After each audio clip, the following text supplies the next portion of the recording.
I'm moving up in the world. I recently got cable. And I even got the movie channels. Okay, I know. I don't want to brag. But the other day, I was a little surprised. I came home late. I turned on the TV, and there's porno. Big time porno. Okay, pervert. We had a bit of a cheer. That's great. That's great. And I was kind of like, you guys, I have watched like 13 pornos in the past 2 weeks, okay? And it's not because I'm doing this. And that's not how I do that, by the way. It's a different system. No, I've watched all of these pornos because I'm fascinated. Okay, yeah. It's like a science project or something. No, I'm fascinated because I am a woman. And I don't think these pornos are made for the ladies. Okay? And I think this for two reasons. First of all, unpleasant things will be happening to a woman in a porno. And she'll be making happy sounds. You know what I mean? She'll be like, oh, yeah. Oh, yeah. Oh, harder. Yeah. Meanwhile, I would be like, get me to a hospital. This is not okay. It's just kind of weird. I think it creates an unrealistic sense of reality, you know? Because a guy will be like, oh, I'm going to try that on Betsy, you know, or whatever. And then he goes to Betsy, he's like, so, and she's like, what are you doing? And he's like, why do you have pubic hair?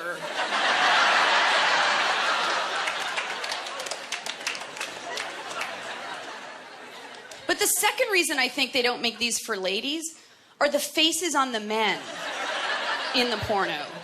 Okay, because I think men and women are stimulated differently. I think men like to see a woman's body. You know, they're like, boobies! I want to have sex! Boobies! Or something like that. But I mean, I've never seen a guy's ass and thought like, I want to tap that! And that's not how I talk in my head, by the way. I'm not like, I like Starbucks, but it's too expensive. I have to pee, where's the bathroom? I just sound like me. But yeah, like, I think we like to see a guy's face and think like, he looks nice. He looks like he has thoughts. Maybe we could go for coffee sometime. Maybe at Starbucks. But they put these guys in the porno. And granted, they have huge penises. Those things are amazing, you know. They're like machetes. You know, they're... Like, if you ever need to get through the jungle, just follow the porn star. I see the predator.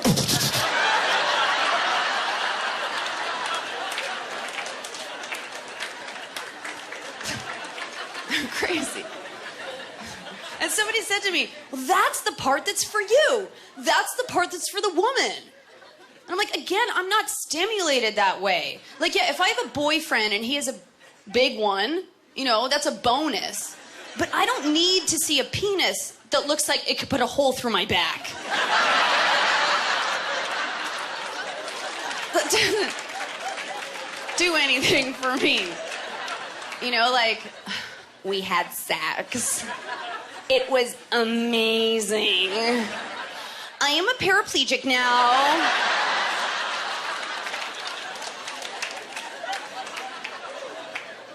Was worth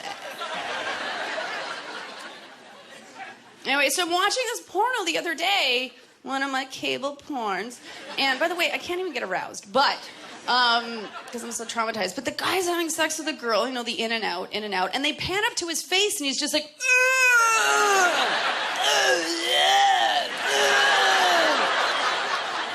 like it looks like he works at a gas station in Hamilton. He's like,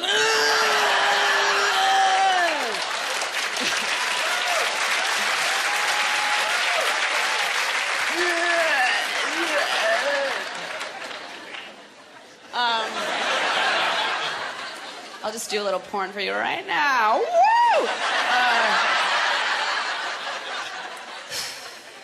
talk about testicles for a quick sec. I'm a woman, and I sometimes have relations with men in a naked way, and they have testicles, also known as balls, and I don't know what to do with them. You know, I don't have any. I can't practice. I mean, the only thing I know really about testicles is that I used to kick my brother in them, and he would fall to the ground and cry. So I'm kind of like, oh, shit, I don't know what, too hard. I just end up like David Bowie in Labyrinth.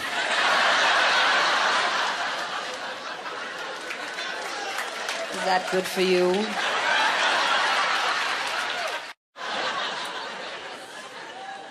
Sometimes I think about aging.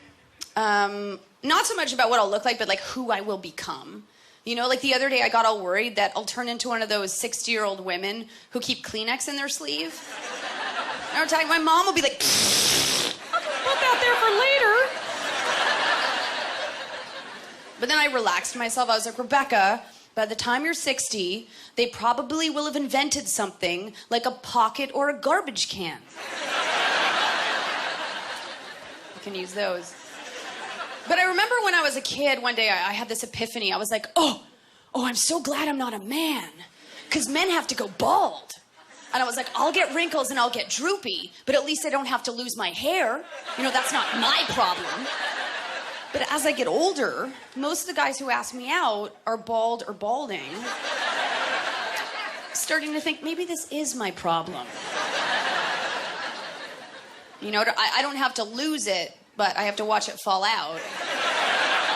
It's like a really slow, depressing movie. It takes like 30 years to watch. The ending's really shiny. I'm not against bald people. My brother's bald, and I love him. He's got the island going on. You know what I'm talking about? There's like a landmass back here, and then like Cuba. Front. Sometimes when he's sleeping, I glue a little palm tree to that area. A little boat, buy some cigars. He loves that.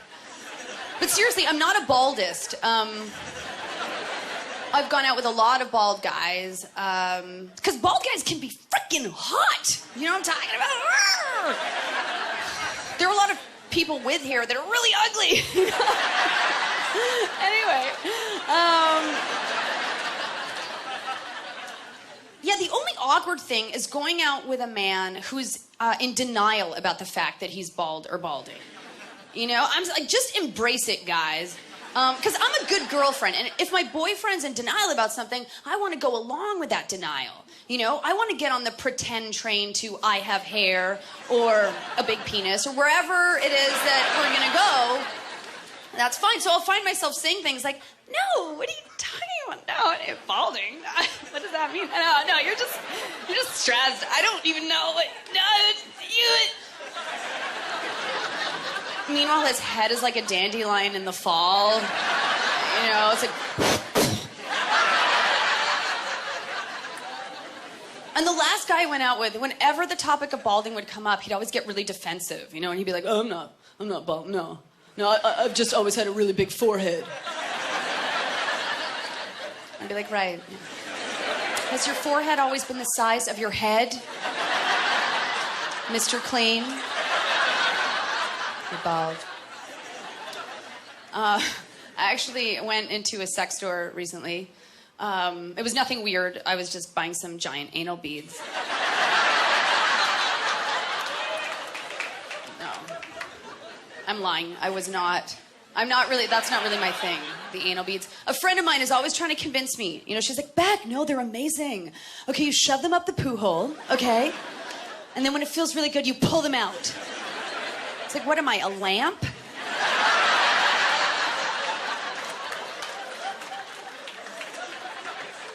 Why don't you try turning me on the old-fashioned way with a gerbil?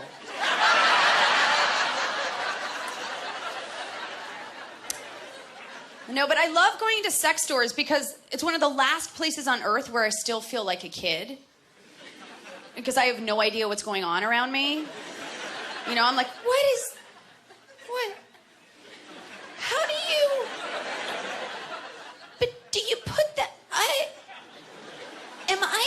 saw? Anyway, so I was in there the other day. It's none of your business. I was with a friend. And I saw this thing, and it was crazy. It was like this big, okay? It was kind of like, it was an apparatus, all right? And you would sit on this, okay? Do you understand? It had a big wang, okay? And basically, it would simulate having sex, okay? And it was on sale for $950. And I was like, well, like, that's got to be a dark day in a single woman's life. You know, she comes in, she's like,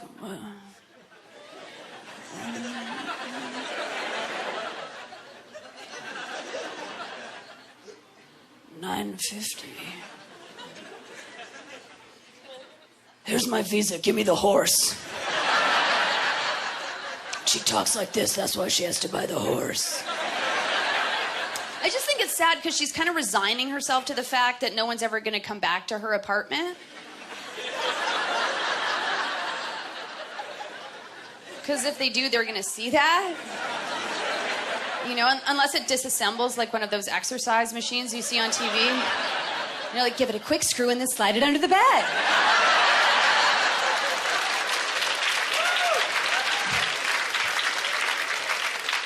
But it doesn't do that, I asked. You know, they're gonna come in, they're gonna be like, well, this is a great place. I love what you've done with the lighting. Those are great. It's pink tones, I like that. What the fuck is that?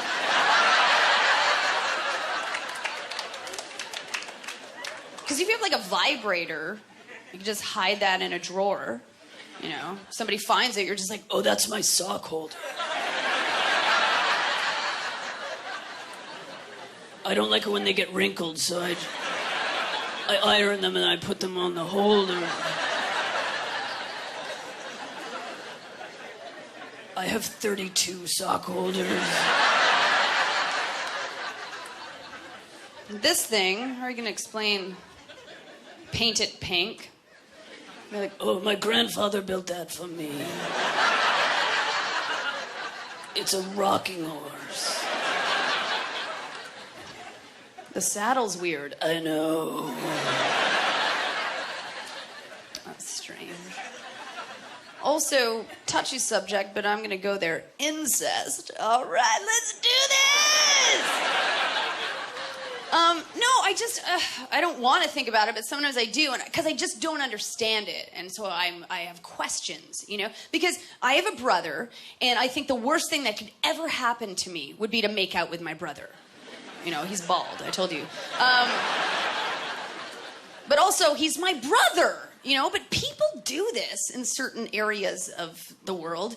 And I just have questions. Like, normal people, when we make out, we say things to each other. You know, like, I like you, you're really cute. What do they say? Like, Sally, I really like your eyes. They're just like mine. Crossed. And then the question is what they say when they're really going at it, you know? What then? They're like, oh, that feels good. Oh, yeah. Oh, that's good. Oh, yeah. Oh, who's our daddy? Who's our daddy?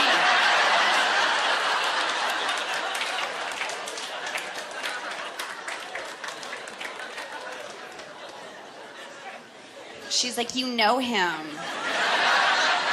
We're in his minivan.